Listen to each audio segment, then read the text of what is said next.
You got away. I never once heard you say, I need you. I don't need you. And all of that driving around. I don't mean to suggest, but I love you the best. Okay, tama na. Siguro pinapatigil niyo na ako, no? So, yung kanta na yon, ano nga ba yung kanta na yon? Ano yun? Chelsea number 2 yata. If I'm not mistaken. Ayan, ewan ko ba. Ang dami-daming mga channeled songs ngayon. So, this is for you, Capricorn. Ayan. Tignan natin. Try niyong pakinggan yung kanta na yon. Okay? So, ayan po. Umpisa na natin ang reading mo para ngayong 2024. Unahin muna natin kung ano ba yung energies na manggagaling sa'yo. Spirit guide, ano po ang energies ni Capricorn? Sun, Moon, Rising, and Venus sign. Ngayong 2024, we have milk and honey. Ayan po. So, marami kayo ditong magiging success ngayong 2024. Ito yung energy po ninyo. So, may mga harvesting din akong nakikita dito. Ayan. We have poise. Diba? Ang lakas ng appeal po ninyo. Actually, alam nyo, yung beauty ninyo, yung confidence po ninyo, magagamit nyo talaga yan ngayong taon na ito para ma-achieve, ma-unlock yung mga bagay na gusto ninyong ma-achieve ngayong year. So, blessed. Ayan, super blessed po kayo. Gamitin nyo yung isip ninyo. Mas yan po yung gamitin ninyo kesa puso ngayong taon na to. Yan, kung ngayong 2023, kasi pwedeng mapanood nyo to ng 2024 na talaga. Pero kung ngayon nyo napanood na 2023 ito, ayan. Kasi ngayong 2023, pwedeng mas puso po yung ginagamit ninyo. So, mas gamitin nyo yung inyong isipan ngayong 2024. Tignan po natin ano pa yung mensahe para sa'yo. Mga energies naman sa paligid mo. Tignan natin. Spirit guide, energies naman po sa paligid ni Capricorn. Energies po sa paligid ni Capricorn. Spirit guide. Energies po sa paligid ni Capricorn. We have King of Wands. Okay, so marami ding attracted sa'yo. Tignan mo yung energy na to. Nakatingin sa'yo. Ibig sabihin, marami pong mata, Capricorn, na nakatingin sa inyo ngayong taon. So, pinagmamasdan kayo. Lahat ng kilos po ninyo. Actually, yung ibang mga tao dito is pwedeng hinihintay nila yung pagbagsak mo. Pero meron po dito na parang naghihintay ng chance para mag-reach out sa'yo. Ano yung magiging epekto nila? At saka marami dito masisipag din talaga. King of Swords. Okay, pwedeng madaming taong mai-involve sa'yo dito. King of Swords. Okay, yung mga tao naman na to is magbibigay talaga ng knowledge sa'yo. Actually, and also direction kasi yung naririnig ko dito. Okay, so may mga tao dito na napaka-direct sa'yo. Okay? Magsalita yung mga taong to, and also may matututunan ka talaga sa kanila. And nakikita ko din talaga may mga taong handang tumulong sa'yo dito. Kung hindi man yan financially, pwedeng kapag kailangan mo nang makakausap, nandiyan yung mga taong yan. So, karamihan naman ng magiging impact sa'yo ng mga taong to is positive naman. On a positive side naman po. So, ito yung mga lucky numbers mo. Meron tayo dito mga numbers kasi. So, ito nang sabihin natin. Dagdagan ko na lang siya. We have 51, 48, 22, 4. And we have number 33. And we have number 1. Ayan po. So, tingnan naman natin ano yung lucky day mo. Monday and Saturday. Tapos, yung lucky color mo is ito po. Ayan. Purple. Ayan. Purple. Capricorn. So, tignan natin, in terms naman po sa iyong career, kamusta? Spirit guide, kamusta naman po ang career? Overall energy muna, tignan natin. Overall energy. Overall energy. Spirit guide. We have 2 of Wands. So, may mga, kayo dito, malalaking hakbang towards your career ngayong taon. Tapos, may mga plans din kayo. May plano ba kayong lumipat? Ayan, ng work. Basta big moves kasi yung nakikita ko dito. Kaya din maraming nakatingin sa'yo dito eh. Tingnan natin para po sa mga nagbabalak maghanap ng trabaho ngayong taon na ito. March to November. Ayan, March and November, napakagandang month po yan para maghanap kayo ng work. Or kunwari, lilipat kayo ng trabaho, tama, magre-resign yung iba sa inyo, itapat nyo ng November is meron na kayong trabaho. Ayan, or matatanggap na kayo, ganun. We have 9 of Swords. Pero pag-isipan po ninyo, okay? Meron tayo ditong 9 of Swords. Medyo stress yung iba sa inyo kasi medyo, ayun nga, matatagalan bago yung iba po, medyo matatagalan kayo dito bago kayo makahanap ng work. Kaya kung kayo, yung iba naman sa inyo, kung magre-resign pa lang kayo, ayan po, di ko alam ba't yun yung sinasabi ko, pero ito yung mga nag-a-apply pa lang ng work. Pero kasi, syempre pwedeng magkadugtong kasi yan, hindi ba? So, kung nag-resign kayo or magbabalak pa lang pong mag-resign yung iba sa inyo, pag-isipan nyo talaga. Kasi sabi ko nga, big moves itong gagawin ninyo pagdating sa career ninyo. So, pag di nyo talaga yan pinag-isipan, matatagalan kayo dito bago makahanap ng trabaho. And we don't want that naman, Capricorn. So, we have 3 of Cups. Ayan. Tapos, ito. Could be 9 weeks yung iba po sa inyo. Wag naman 9 months, napakatagal nun. Pero ano yung sinabi ko kanina, November, 'di ba? So, ang tagal nun kapag ganun bago kayo makahanap. Pero siguro ayan, 9 weeks to 3 months bago makahanap yung iba sa inyo ng work. Oo. So, depende yan kung kailan ba kayo mag-a-apply. Basta mga ganyan po yung time frame para sa inyo. So, ayan matatanggap ka rin naman talaga. So, kailangan mo talagang magtiyaga. And also, syempre, palawakin mo yung connections mo. Tignan naman natin para sa mga may current job. Wheel of Fortune. Ayan po. So, napakaganda ng energy pagdating dito sa trabaho mo actually. Ingatan mo lang talaga siya. So, dito maraming nakatingin sa inyo. Kasi, ang ganda po or ang taas talaga ng potential mo kasi. Capricorn pagdating sa work. So, maraming naiinggit sa'yo dito. Actually, medyo kailangan mo maging competitive talaga ngayong taon na ito. So, tingnan naman natin para naman po sa mga nagbabalak talaga na mag-resign. Ace of Cups. So, sabi ko nga sa inyo, huwag kayong magpapadala dito sa emosyon ninyo. Kailangan pag-isipan nyo yan. Justice. Ayan. So, meron naman dito. Hindi naman kasi lahat sa inyo is same kayo lahat ng diba? Ng kapalaran. Pero meron po dito kasi parang magre-resign kayo sa work kasi may ino-offer na kagad sa inyo. Meron naman dito, ganun yung energy. So, pag ganyan, syempre, grab nyo na. Lalo na kung feeling nyo naman, hindi naman talaga kayo talo dun sa magiging bago po ninyong trabaho. Sa business naman, tignan natin, current energy. I mean, overall energy pagdating sa business. We have the Tower. So, meron dito, mga biglaang magsisimula at meron din dito magtatapos talaga. So, meron dito, mga biglaan ba yung ninyo? Biglaan yung pag-unlad ng business, biglaang magbubukas ng business. Meron din dito biglang magsasara kasi pwedeng may other opportunities kayo na kakaharapin dito. So, tignan po natin pagdating sa mga magbubukas ng business. Ganun talaga, March, April, mga ganung month, magandang magsimula para sa inyo. So, we have 5 of Cups and meron tayong Knight of Cups. Ayan. So, may mga tao dito, Capricorn, napapaasahin po kayo pagdating sa pagbubukas ng business. Kaya mag-iingat kayo dun sa mga tao na yun. Tapos meron din kayo dito, pwedeng mga supplier na makakausap na magbibigay talaga ng headache sa inyo dito. Kaya mag-iingat po kayo. Okay? So, para kasing masisiraan yung iba sa inyo. Yung sisirain ba yung pangalan po ninyo, kaya mag-iingat kayo. Yung mga moves ninyo dito sa negosyo, kung magbubukas kayo ng negosyo, wag nyo na lang ipaalam kahit kanino, even po sa mga kamag-anak ninyo. I mean, kapag hindi pa talaga siya okay na okay, ayan. So, tignan natin, ano pa, spirit guide sa mga may current business po. We have Queen of Swords. Ayan, and we have 7 of Cups. Napakadami nyong ma-unlock na goals talaga pagdating dito sa inyong business. Pwedeng may mag-expand po dito.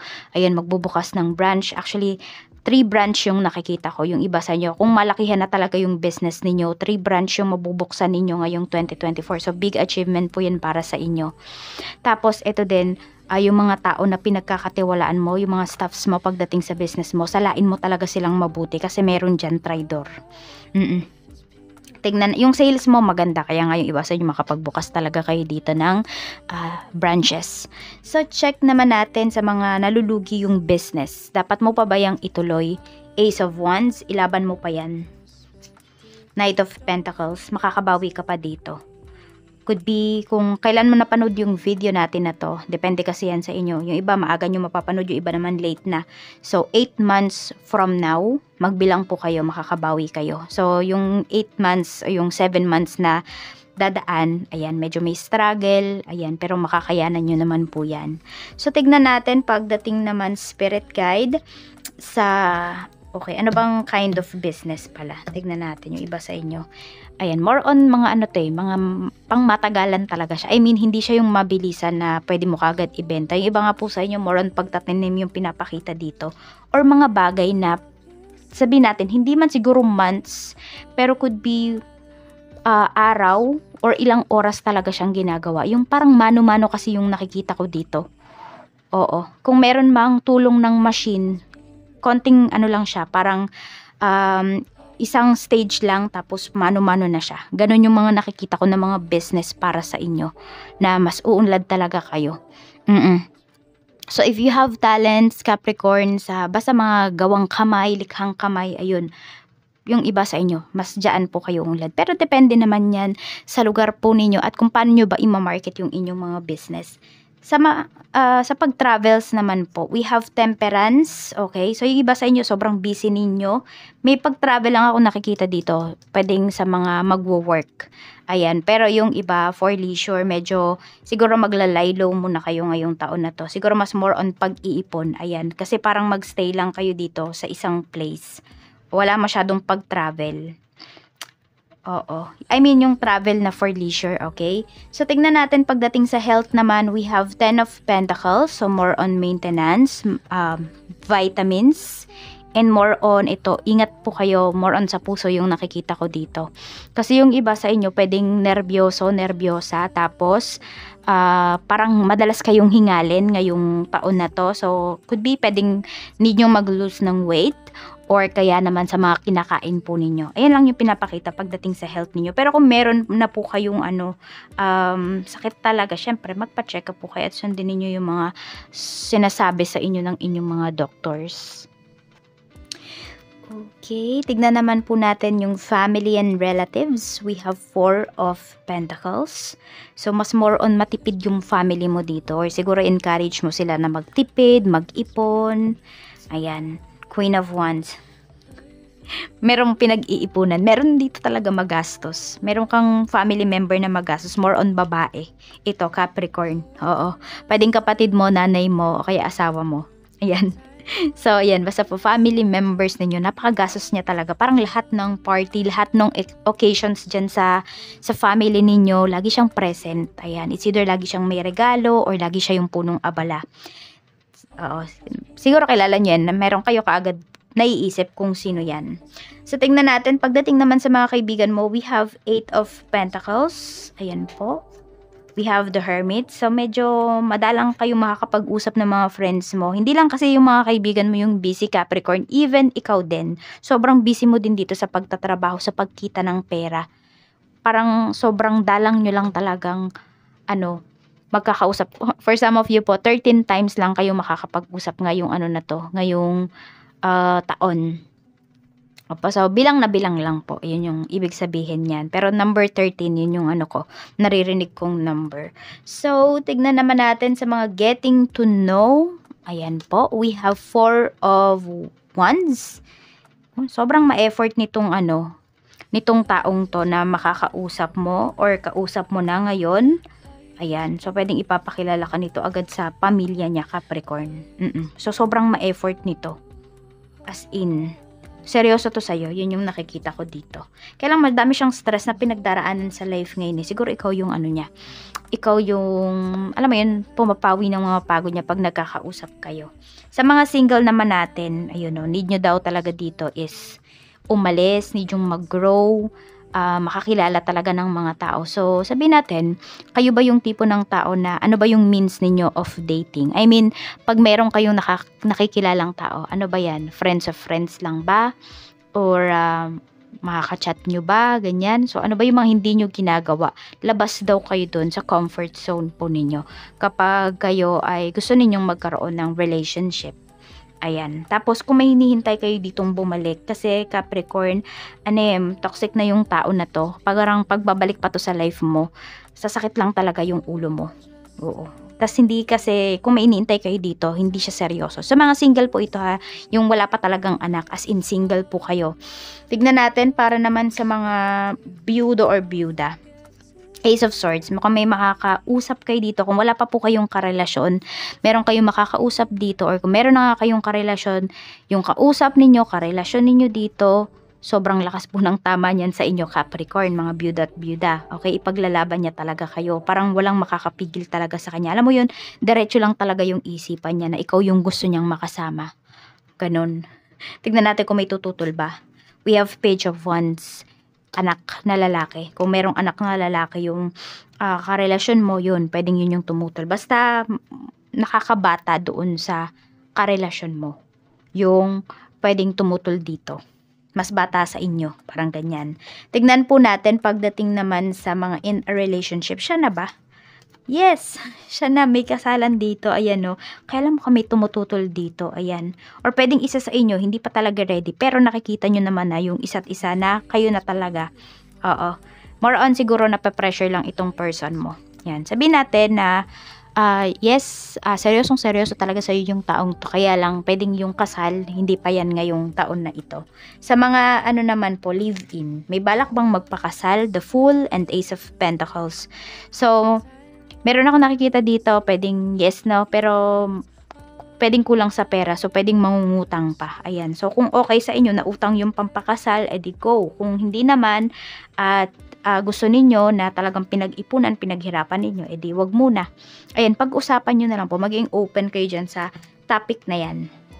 Sa mga married naman, okay, so meron tayo ditong 8 of Wands, so may matatapos dito yung kontrata. So kung kayo po ay in LDR relationship ng asawa mo, so ngayong taon na to pwedeng for good na siya. Kaya lang kasi may pagdadalawang isip. Pwede nga iba sa inyo na pag-usapan nyo na kasi to years ago, or could be 8 years na nga eh. Parang 8 years nyo na yung pinag-uusapan.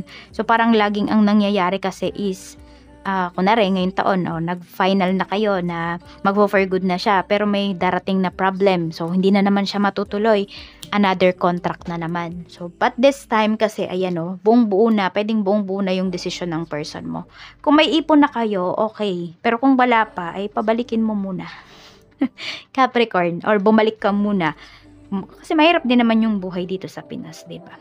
Pero nasa sa inyo pa rin naman yan. Kung kaya nyo naman at tingin ninyo magkakanegosyo kayo dito, or makakapaghanap kayo ng work, basta kasama nyo yung family ninyo, wala naman talagang masama. So tignan natin para naman po sa sa blessings po ninyo ngayong 2024. Tignan natin. Ano ba yung blessings? Spirit guide, ano po ba yung blessings ni Capricorn ngayong taon na ito? A blessing to live sadness. Ayan. So, yun nga, kasi mas masaya talaga kayo ngayong taon na ito. 'Di ba? A blessing to ease loneliness and bring companionship. Could be friends, family, may maaayos dito. Pwede rin yung iba sa inyo, meron din namang magkakabalikan dito, 'di ba? Pero mas more on, meron dito makakakilala kayo ng new person talaga. So, tignan natin ano pa. We have a blessing of fire. So, sabi ko nga sa inyo, yung confidence po ninyo, yan yung magdadala sa inyo sa success. Isa sa mga magdadala po sa inyo sa success. Kaya, ayan, alagaan nyo yung inyong sarili. So, ayan po. At ano ba yung mensahe pa para sa'yo? Mensahe pa po natin, Spirit Guide for Capricorn para ngayong taon na ito. We have elusive. Ayan. So, hindi naman sinasabi dito na magsinungaling ka. Pero siguro layuan mo yung mga tao na nagpapahirap talaga sa'yo dito. Maging mailap ka sa kanila. Ayun, yun lang yun. Maging mailap ka sa kanila. Huwag mong sasabihin talaga yung mga plans mo. So, meron pa tayong mga another numbers dito. 30, 40, and 3. Ayan po. Maraming salamat, Capricorn. Mag-iingat ka. More blessings to come para sa'yo. At mag-wish ka na dito sa ating singing bowl. This is for you.